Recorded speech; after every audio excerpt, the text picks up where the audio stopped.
ಈ ಕಾರ್ಯಕ್ರಮದ ಪ್ರಾಯೋಜಕರು ಜೈನ್ ಇರಿಗೇಷನ್ ಸಿಸ್ಟಮ್ಸ್ ಲಿಮಿಟೆಡ್, ಜಾಗತಿಕ ತುಂತುರು ಮತ್ತು ಹನಿ ನೀರಾವರಿ ಉಪಕರಣಗಳ ಉತ್ಪಾದಕರು, ಬೇಸಾಯ ತಂತ್ರಜ್ಞಾನ ನಿರೂಪಕರು ಹಾಗೂ ರೋಗರಹಿತ ಟಿಶ್ಯೂ ಕಲ್ಚರ್ ಗಿಡಗಳು. ಇನ್ನು ಚಳಿಗಾಲದಲ್ಲಿ ಪ್ರಮುಖವಾಗಿ ಮತ್ತು ಬೇಸಿಗೆನಲ್ಲಿ ಮೋಡ ಕವಿದ ವಾತಾವರಣ ತುಂಬ ಹೆಚ್ಚಾಗಿದ್ದಾಗ ಬರುವಂಥದ್ದು, ತಂಪಾದ ವಾತಾವರಣದಲ್ಲಿ ಬಿಸಿ ಇದ್ದರೆ ಇದು ಬರೋದೇ ಇಲ್ಲ ನಮ್ಮ ತೋಟಕ್ಕೆ.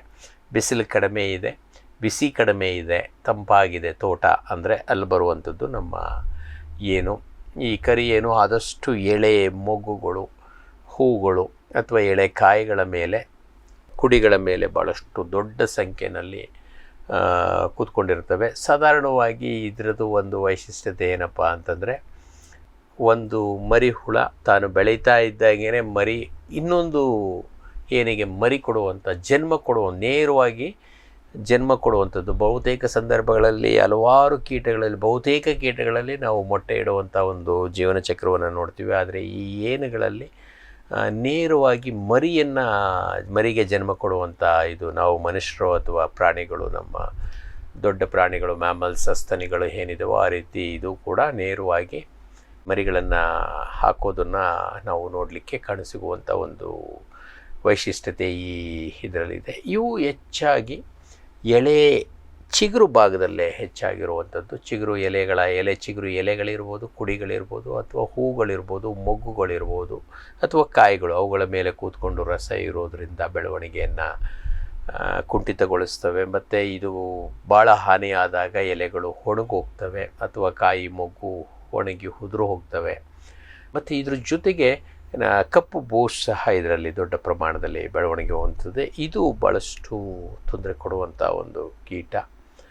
ಇದರ ನಿರ್ವಹಣೆಗೂ ನಾವು ಈಗಾಗಲೇ ಆಲ್ರೆಡಿ ಭಾಳಷ್ಟು ಕಲ್ತಿದ್ದೀವಿ. ಅದ್ರ ಜೊತೆಗೆ ಹಿಂಗಾರಿನ ಹಂಗಾಮಿನಲ್ಲಿ ಇದರ ಹಾವಳಿ ಅಥವಾ ಮಳೆಗಾಲದ ಹಂಗಾಮಿನಲ್ಲಿ ಇದರ ಹಾವಳಿ ಏನಾದರೂ ಇತ್ತು, ನಮ್ಮ ತೋಟದಲ್ಲಿ ಆರ್ದ್ರತೆ ಅಥವಾ ತೇವಾಂಶ ಚೆನ್ನಾಗಿದೆ ಅಂದಾಗ ಅಂಥ ಸಂದರ್ಭದಲ್ಲಿ ನಮ್ಮ ಮೆಟ್ರೈಸಿಯಂ ಅಥವಾ ಲೆಕ್ಯಾನಿಸಿಲಿಯಂ ಈ ಕೀಟರೋಗಕಾರಿ ಶಿಲೀಂಧ್ರಗಳನ್ನು ಇದರಲ್ಲಿ ಭಾಳ ಪರಿಣಾಮಕಾರಿಯಾಗಿ ನಾವು ಬಳಸ್ಕೋಬೋದು. ಬೇಸಿಗೆನಲ್ಲಿ ಮಾತ್ರವೇ ನಾವು ಜಿಗಿ ಹುಳ ಭಾಳ ಹತ್ತಿರದಲ್ಲಿ ನಮ್ಮ ಬೆಳೆ ಇದೆ, ಬೆಳೆಯ ವಾತಾವರಣದಲ್ಲಿ ಮೇಲ್ಗಡೆ ಎಷ್ಟಾದರೂ ಇರಲಿ, ಬೆಳೆಯ ವಾತಾವರಣದಲ್ಲಿ ಆರ್ದ್ರತೆ ಅಥವಾ ನೀರಿನ ಅಂಶ ಚೆನ್ನಾಗಿದೆ, ತಂಪಾಗಿದೆ, 70-80ಕ್ಕಿಂತ ಹೆಚ್ಚಿನ ಆರ್ದ್ರತೆ ಇದೆ.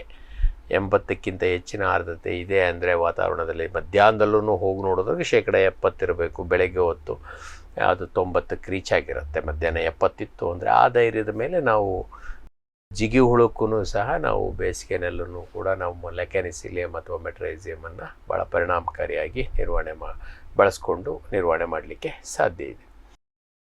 ಇನ್ನೊಂದು ಸುಮಾರು 2005ರಲ್ಲಿ BT ಕಾಟನನ್ನು ನಮ್ಮ ದೇಶದಲ್ಲಿ ನಾವು ಇಂಟ್ರೊಡ್ಯೂಸ್ ಮಾಡಿದಾಗ ನಮ್ಮ ದೇಶದಲ್ಲಿ ಮೊದಲನೇ ಬಾರಿಗೆ ಕಾಣಿಸ್ಕೊಂಡಂಥ ಈ ಒಂದು ತುಪ್ಪಳ ಕೀಟ ಫಿನೋಕಾಕಸ್ ಸೊಲನಾಪ್ಸಿಸ್ ಅಂತೇಳಿ, ಇದು ಒಂದು ಹತ್ತಿನಲ್ಲಿ ಮೊದಲು ಬಂತು. ತದನಂತರ ಹತ್ತಿ ಮತ್ತು ನಮ್ಮ ಬೆಂಡಿ ಎರಡು ಸೋದರ ಸಂಬಂಧಿಗಳಾಗಿದ್ದು, ಬೆಂಡಿ ಸಿಕ್ಕಾಗೂ ಕೂಡ ಬೆಂಡಿ ಮೇಲೂ ಕೂಡ ಇದು ಭಾಳಷ್ಟು ವ್ಯಾಪಕವಾಗಿ ಬೆಳೆಯುತ್ತೆ. ಭಾಳ ವೇಗವಾಗಿ ಇದು ಮಲ್ಟಿಪ್ಲೈ ಆಗಿರೋದ್ರಿಂದ ಇದ್ರದ್ದು ನಿರ್ವಹಣೆನೂ ಸ್ವಲ್ಪ ಕಷ್ಟ ಇದೆ.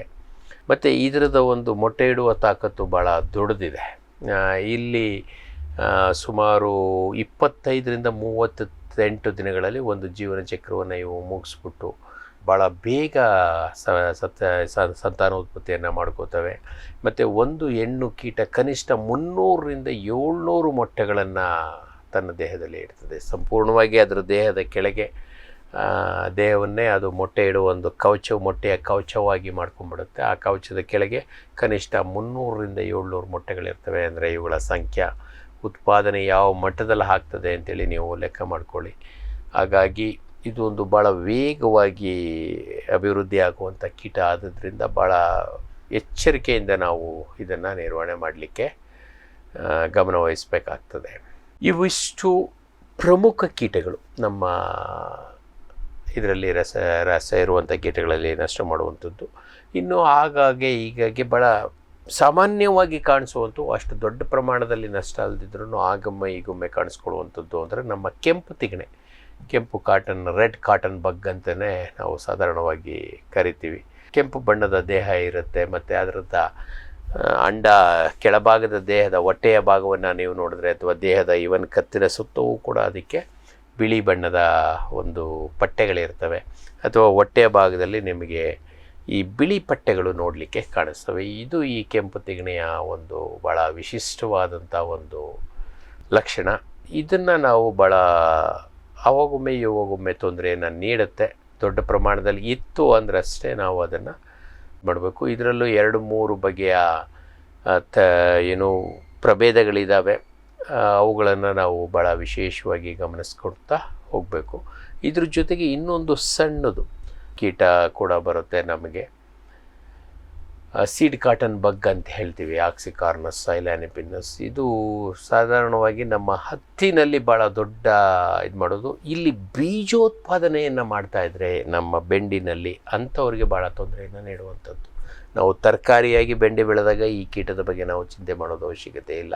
ನಾವೇನಾದರೂ ಬೀಜೋತ್ಪಾದನೆ ಮಾಡ್ತಾ ಇದ್ದರೆ ಅಂಥ ಸಂದರ್ಭದಲ್ಲಿ ಈ ಕೀಟದ ಬಗ್ಗೆ ನಾವು ವಿಶೇಷವಾಗಿ ಕಾಳಜಿ ವಹಿಸಬೇಕು. ಸೀಡ್ ಕಾಟನ್ ಬಗ್ ಅಂತಲೇ ನಾವು ಇದನ್ನು ಸಾಧಾರಣವಾಗಿ ಕರಿತೀವಿ.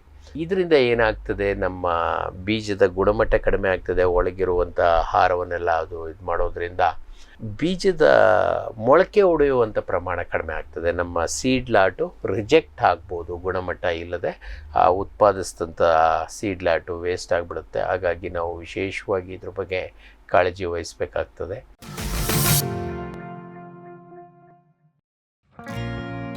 ಜೈನ್ ಇರಿಗೇಷನ್ ಸಿಸ್ಟಮ್ಸ್ ಲಿಮಿಟೆಡ್ ಭಾರತದ ಹನಿ ನೀರಾವರಿ ತಂತ್ರಜ್ಞಾನದ ಪ್ರಥಮ ಪ್ರವರ್ತಕ, ಜಗತ್ತಿನ ಅತಿ ದೊಡ್ಡ ಸ್ಪ್ರಿಂಕ್ಲರ್ಸ್ ಉತ್ಪಾದಕ ಕಂಪನಿ. ಸಂರಕ್ಷಿತ ಕೃಷಿಯಲ್ಲಿ ಹಸಿರು ಮನೆಗಾಗಿ ಮಿಸ್ಟರ್, ಫಾಗರ್, ಫ್ಯಾನ್ ಮತ್ತು ಪ್ಯಾಡ್ ಹಾಗೂ ನೆರಳು ಮನೆ, ಸ್ವಯಂ ಚಾಲಿತ ನೀರಾವರಿ ವ್ಯವಸ್ಥೆ ಮತ್ತು ರಸಾವರಿ ತಂತ್ರಜ್ಞಾನ. ಕೃಷಿಯಲ್ಲಿ ನೀರಿನ ಸಮರ್ಪಕ ಬಳಕೆ ಹಾಗೂ ಉಳಿತಾಯಕ್ಕೆ ಮತ್ತೊಂದು ಹೆಸರು ಜೈನ್. ಜೈನ್ಸ್ ಜಗತ್ತಿನ ಅತಿದೊಡ್ಡ ಅಂಗಾಂಶ ಕೃಷಿ ಪ್ರಯೋಗಾಲಯ ಹಾಗೂ ಟಿಸಿ ಗಿಡಗಳ ಉತ್ಪಾದಕರು. ಸಮೃದ್ಧ ಇಳುವರಿಗೆ ಜೈನ್ ಜೀನೇನ್, ಯಾಲಕ್ಕಿ, ನೇಂದ್ರನ್ ಹಾಗೂ ಕೆಂಪು ಬಾಳೆ ಸಸಿಗಳು, ದಾಳಿಂಬೆ, ಭಗವತಳಿಯ ರೋಗಮುಕ್ತ ಸಸಿಗಳು, ಲಕ್ನೋ 49 ಪೇರಳೆ, ಸ್ಟ್ರಾಬೆರಿ ಇತ್ಯಾದಿ ಗಿಡಗಳು ಯೋಗ್ಯ ಬೆಲೆಯಲ್ಲಿ. ಅಂಗಾಂಶ ಕೃಷಿಯ ಜಾಗತಿಕ ಬ್ರ್ಯಾಂಡ್ ಜೈನ್.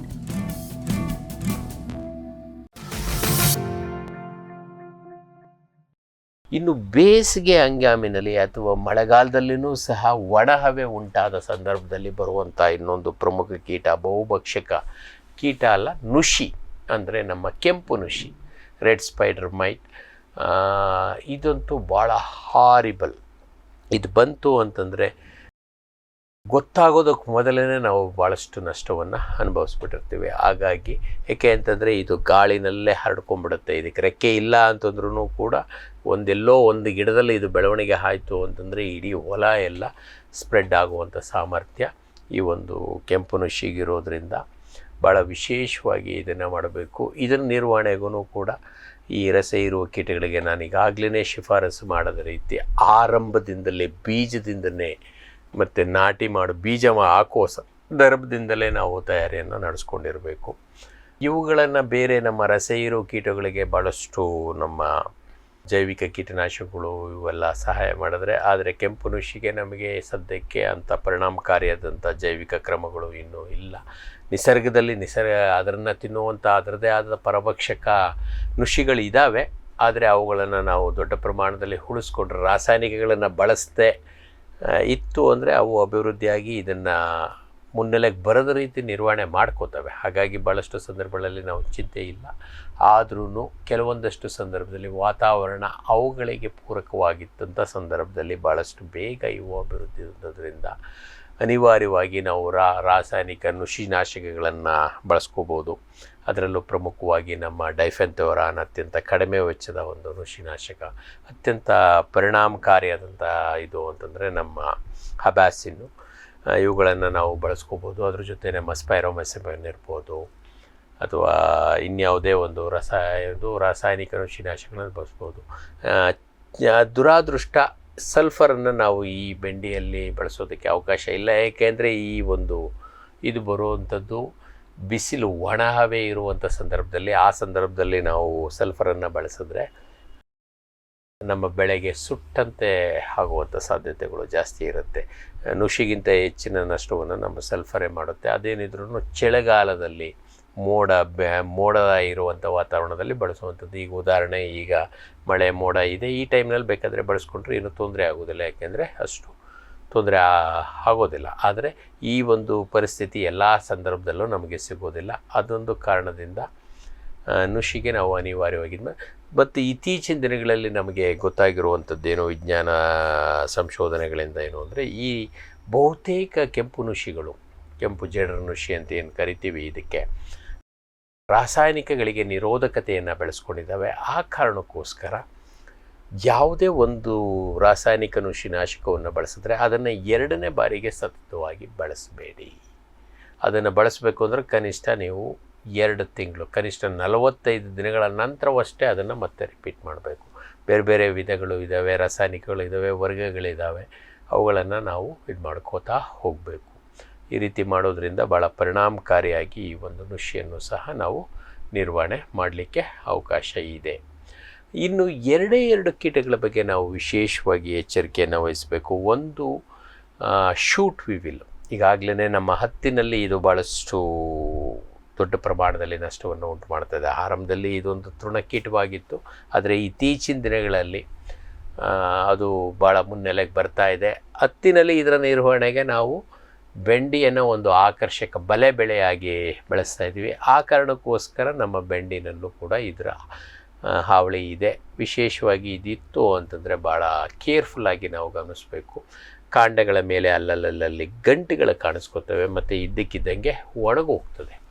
ಎಲ್ಲಿ ಇದು ದಾಳಿ ಶುರುವಾಗ್ತದೋ ಅದರಿಂದ ಮೇಲ್ಗಡೆ ಇರೋ ಭಾಗ ಎಲ್ಲ ಯೂಶ್ವಲಿ ಎಳೆ ಕುಡಿಗಳ ಮೇಲೆ ಇದರ ಹಾವಳಿ ಜಾಸ್ತಿ ಇರುತ್ತೆ. ಅಥವಾ ಕೆಲವೊಂದಷ್ಟು ಸಂದರ್ಭದಲ್ಲಿ ಮುಖ್ಯ ಕಾಂಡಗಳ ಮೇಲೇ ಕೂಡ, ಕಾಂಡದಲ್ಲೂ ಆದಷ್ಟು ಮೇಲ್ಭಾಗದಲ್ಲಿ ಬೆಳೀತಾ ಇರುವಂಥ ಭಾಗದ ಕಡೆ ಇದರ ದಾವಳಿ ಇರುತ್ತೆ. ಒಳಗಡೆ 4-5 ಇರುತ್ತೆ. ಮತ್ತು ಎಲ್ಲಿ ಯಾವ ಭಾಗದಲ್ಲಿ ಇದು ಎಂಟ್ರ್ ಆಗಿರುತ್ತೋ ಆ ಭಾಗದಲ್ಲಿ ಸ್ವಲ್ಪ ಒಂದು ಸಣ್ಣ ರಂಧ್ರ ನಮಗೆ ನೋಡಲಿಕ್ಕೆ ಸಿಗುತ್ತೆ. ಮತ್ತು ಸ್ವಲ್ಪ ಊದ್ಕೊಂಡಿರುತ್ತೆ. ಯಾವ ಭಾಗದಲ್ಲಿ ಇದು ಎಂಟ್ರ್ ಆಗಿರುತ್ತೋ ಆ ಭಾಗದಲ್ಲಿ ಸ್ವಲ್ಪ ಊದ್ಕೊಂಡಿರುತ್ತೆ. ಕೆಲವೊಂದಷ್ಟು ಸಲ ಕೋಶಾವಸ್ಥೆಗೆ ಹೋಗೋದಕ್ಕೆ ಮತ್ತೆ ಅದು ಅಲ್ಲೂ ಒಂದು ಭಾಗದಲ್ಲಿ ಒಂದು ಗಂಟು ಥರ ಮಾಡಿಕೊಂಡು ಆ ಭಾಗದಲ್ಲಿ ಒಂದು ರಂಧ್ರ ಮಾಡಿ ಮತ್ತೆ ಕೋಶಾವಸ್ಥೆಗೆ ಹೋಗ್ತದೆ. ಸೊ ದಟ್ ಆ ಗಂಟಿನ ಮುಖಾಂತರ ಅದು ಈಸಿಯಾಗಿ ಹೊರಗೆ ಬರೋದು ರೀತಿ. ಆ ಒಂದು ಕಾರಣಕ್ಕೋಸ್ಕರ ಇದು ಇತ್ತು ಅಂದರೆ ಭಾಳ ವಿಶೇಷವಾಗಿ ನಮ್ಮನ್ನು ಸಂಪರ್ಕ ಮಾಡಿ ಇದರ ನಿರ್ವಹಣೆಗೆ ನಾವು ರಾಸಾಯನಿಕಗಳಿಗೆ ಅನಿವಾರ್ಯವಾಗಿ ಹೋಗಬೇಕು. ಸ್ವಚ್ಛತೆಯನ್ನು ಕಾಪಾಡ್ಕೋಬೇಕು. ಇನ್ನೊಂದು, ಈಗ ಸದ್ಯಕ್ಕೆ ಇದೇನು ಅಷ್ಟು ನಮಗೆ ತೊಂದರೆ ಇಲ್ಲ, ಆದರೂ ಗಮನದಲ್ಲಿ ಇಟ್ಕೊಳ್ಳಿ. ಏಕೆಂದರೆ ಭಾಳ ಹಿಂದೆ, ಸುಮಾರು 50-60 ವರ್ಷಗಳ ಹಿಂದೆ ಇದೊಂದು ಭಾಳ ಪ್ರಮುಖ ಹತ್ತಿ ಮತ್ತು ಬೆಂಡೆನಲ್ಲಿ 2 ಪ್ರಾಬ್ಲಮ್ ಇತ್ತು. ಅದೇನು ಅಂತಂದರೆ ಸ್ಟೆಮ್ ವಿವಿಲ್ ಅಂತೇಳಿ, ಕಾಂಡದ ಮೂತಿ ಹುಳ ಅಂತೇಳಿ. ಇದು ಯೂಶ್ವಲಿ ಭೂಮಿಗೆ ಹತ್ತಿರದಲ್ಲಿ, ಸುಮಾರು ಭೂಮಿಯಿಂದ ಒಂದು 2-3 ಅಂಗುಲದ ಒಳಗೆ ಕಾಂಡದಲ್ಲಿ ಒಂದು ದಪ್ಪ ಗಂಟನ್ನು ಮಾಡಿಕೊಂಡು ಅಲ್ಲಿ ಇದು ಬೆಳವಣಿಗೆಯನ್ನು ಹೊಂದುವಂಥ ಒಂದು ಮೂತಿ ಹುಳ. ಈ ಒಂದು ಇದರಲ್ಲಿ ಏನಾಗುತ್ತೆ, ನಮ್ಮ ಕಾಂಡದ ಮೂತಿ ಹುಳ ಆದರೆ ಅದು ಮಧ್ಯಕ್ಕೆ ಗಿಡ ಮುರಿದು ಬೀಳುತ್ತೆ. ಕಾಂಡದ ಮೂತಿ ಹುಳ ಬುಡಕ್ಕೇ ಗಿಡ ಮುರಿದು ಹೋಗ್ತದೆ. ಆ ಒಂದು ಲಕ್ಷಣಗಳು ನಮಗೆ ಎಲ್ಲಾದರೂ ಕಾಣಿಸಿದ್ರೆ ಭಾಳ ಎಚ್ಚರಿಕೆಯಿಂದ ಇರಿ. ಇದು ಈ ಕೀಟ ಇತ್ತು ಅಂದರೆ, ಬೀಜೋಪಚಾರ ಇತ್ತು ಅಂತಂದರೆ ಆ ಒಂದು ಕೀಟದಲ್ಲಿ ಇದು ಭಾಳ ಬೇಗ ನಿರ್ವಹಣೆಗೆ ಬರುತ್ತೆ. ಏಕೆಂದರೆ ಆರಂಭದಲ್ಲಿ ಅದು ಹಾನಿ ಆಗೋದಿಲ್ಲ. ಕ್ರಮೇಣನೂ ಬಂತು ಅಂತಂದರೆ ಆವಾಗ ನಾವು ರಾಸಾಯನಿಕಗಳನ್ನು ಬಳಸಿ ಸಿಸ್ಟಮಿಕ್ ಕೀಟನಾಶಕಗಳನ್ನು ಇದರ ಮಣ್ಣಿಗೆ ಮುಖಾಂತರನಾದರೂ ಕೊಡಬೇಕಾಗತ್ತೆ, ಅಥವಾ ಸಿಂಪರಣೆ ಮುಖಾಂತರನಾದರೂ ನಾವು ಕೊಡಲಿಕ್ಕೆ ಹೋಗಬೇಕಾಗತ್ತೆ. ಬಟ್ ಆ ಸಂದರ್ಭದಲ್ಲಿ ನಾವು ಈ ಒಂದು ಕಾಯಿಗಳನ್ನು ಕೀಳಲಿಕ್ಕೆ ಅವಕಾಶ ಇರೋದಿಲ್ಲ. ಯಾಕೆ ಅಂತಂದರೆ ಯಾವುದೇ ಒಂದು ಈ ಅಂತರ್ವ್ಯಾಪಿ ಕೀಟನಾಶಕಗಳನ್ನು ಬಳಸಿದಾಗ ಕನಿಷ್ಠ 15ರಿಂದ 30 ದಿನಗಳವರೆಗೆ ನಾವು ಒಂದು ವೇಟಿಂಗ್ ಪೀರಿಯಡನ್ನು ಬಿಡಬೇಕಾಗುತ್ತೆ. ಇಲ್ಲ ಅಂತಂದರೆ ಆ ವಿಷಯವನ್ನೆಲ್ಲ ನಾವು ಅನ್ನದಾತ ಹೋಗಿ ವಿಷದಾತರಾಗ್ಬಿಡ್ತೀವಿ. ಆ ಕಾರಣಕ್ಕೋಸ್ಕರ ಆ ಒಂದು ಎಚ್ಚರಿಕೆಯನ್ನು ಗಮನಿಸ್ಕೊಂಡು, ಏಕೆಂದರೆ ಇವಿನ್ನೂ ದೊಡ್ಡ ಪ್ರಮಾಣದಲ್ಲಿ ಇಲ್ಲ ನಮ್ಮಲ್ಲಿ, ಆದರೂ ಗಮನದಲ್ಲಿ ಇರಲಿ ಈ ಕೀಟಗಳು ಅಂಥೇಳಿ. ಇವಿಷ್ಟು ನಮ್ಮ ಬೆಂಡಿನಲ್ಲಿ ಬರುವಂಥ ಅತ್ಯಂತ ಪ್ರಮುಖವಾದಂಥ ಕೀಟಗಳು. ಈ ಕಾರ್ಯಕ್ರಮದ ಪ್ರಾಯೋಜಕರು ಜೈನ್ ಇರಿಗೇಷನ್ ಸಿಸ್ಟಮ್ಸ್ ಲಿಮಿಟೆಡ್, ಜಾಗತಿಕ ತುಂತುರು ಮತ್ತು ಹನಿ ನೀರಾವರಿ ಉಪಕರಣಗಳ ಉತ್ಪಾದಕರು, ಬೇಸಾಯ ತಂತ್ರಜ್ಞಾನ ನಿರೂಪಕರು ಹಾಗೂ ರೋಗರಹಿತ ಟಿಶ್ಯೂ ಕಲ್ಚರ್ ಗಿಡಗಳು.